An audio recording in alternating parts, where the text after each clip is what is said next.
Hello everybody, this is Dr. Meyer here with a video for you on chord progression 1-5-1. We are going to understand the structural and dynamic role of this progression by exploring basic cadences and the addition of the 7th to the 5 chord. 1-5-1 is the basic progression of 18th and 19th century tonal music. I cannot overstate the importance of this basic progression. It acts as the bookends of an entire piece of music. Just like in species counterpoint, we start with 1 and end with 5-1. Because this progression acts as a bookend, it also is the basis for different cadences. Cadences mark the harmonic arrival at the end of a phrase. They are preceded by a cadential progression, which is a series of chords that can lead to a cadence. It's important to note that cadential progressions are often incorrectly called cadences. They lead to cadences, but cadences are only the arrival of a certain harmony, not the collection of harmonies leading up to the cadence. Cadences are integral to tonal music because they provide goals for phrases, and drama when they are avoided or delayed. Cadences act like punctuation marks with varying degrees of conclusiveness. Let's look at a few of the basic cadences that you will encounter in your analyses.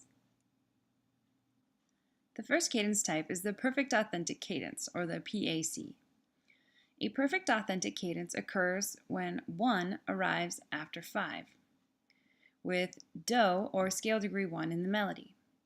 Of all the cadences, the perfect authentic is the most conclusive. Here's what it sounds like.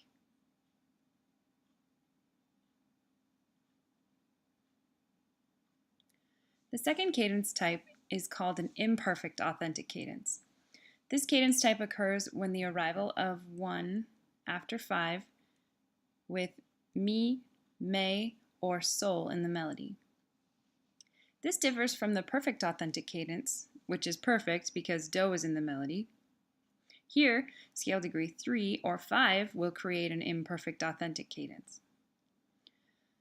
The IAC is less conclusive than the PAC, but it still features 1 as the arrival, which makes it a strong cadence type.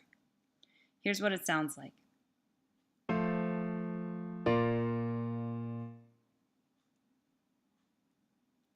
The final cadence type we're going to discuss is the half cadence.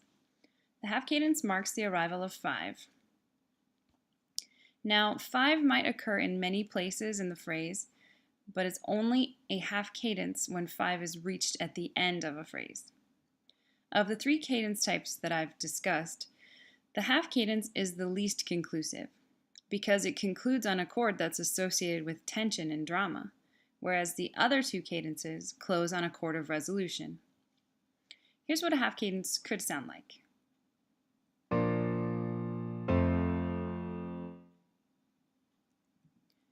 Let's see a cadence in action in this excerpt from Schubert's 6 musical moments. Listen to the excerpt and see if you can hear the cadence at the end of the phrase.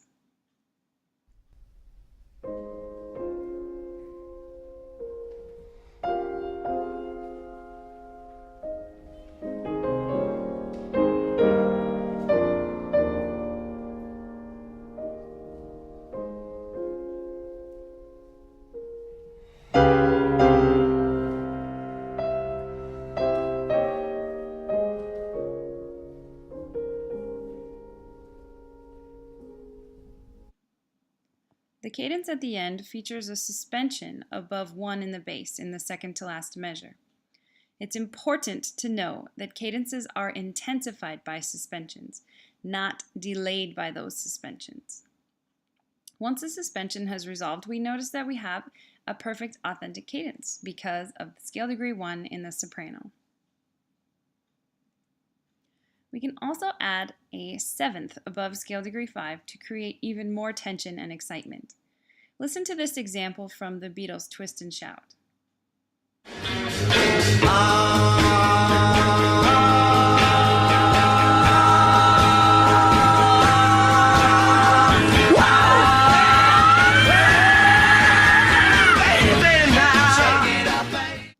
The singers build the dominant 7th chord one note at a time, and when they get to the final note, the 7th, the chord has a dissonance and a tension to it, making it the perfect contrast to the resolution of 1 that comes immediately after it.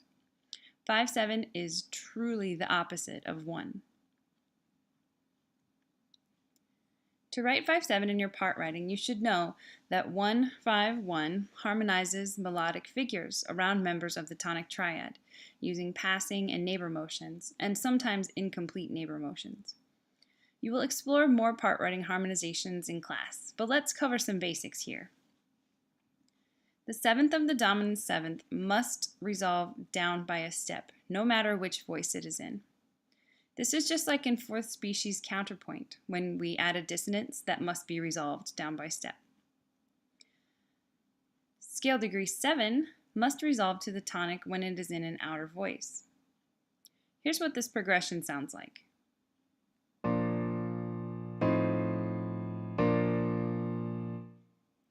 The 7th of the dominant 7th chord and scale degree 7 are both tendency tones. It's easy to confuse them because they both contain the number 7, but try to keep them straight by remembering that the 7th must always resolve down and scale degree 7 resolves up. Scale degree 7 may be frustrated, that is, unresolved, in an inner voice. It generally resolves down to scale degree 5 in such cases. Here's what this top example sounds like.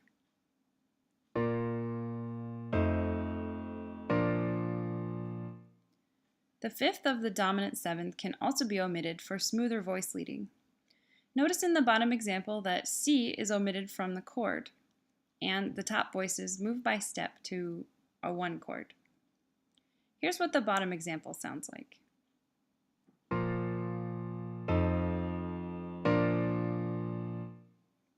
As I said before, you will see more examples and get more practice writing the 5/7 in class.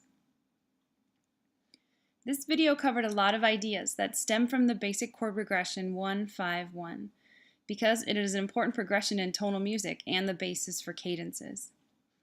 We learned that cadences are harmonic arrivals, which provide drama and have varying degrees of conclusiveness. Those cadence types are perfect authentic, imperfect authentic, and half cadences.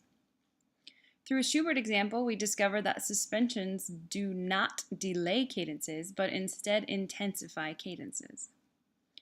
Finally, the addition of the chordal 7th to the 5 chord adds tension, but it requires careful treatment as it is a dissonance. That's all for now. Thank you for watching.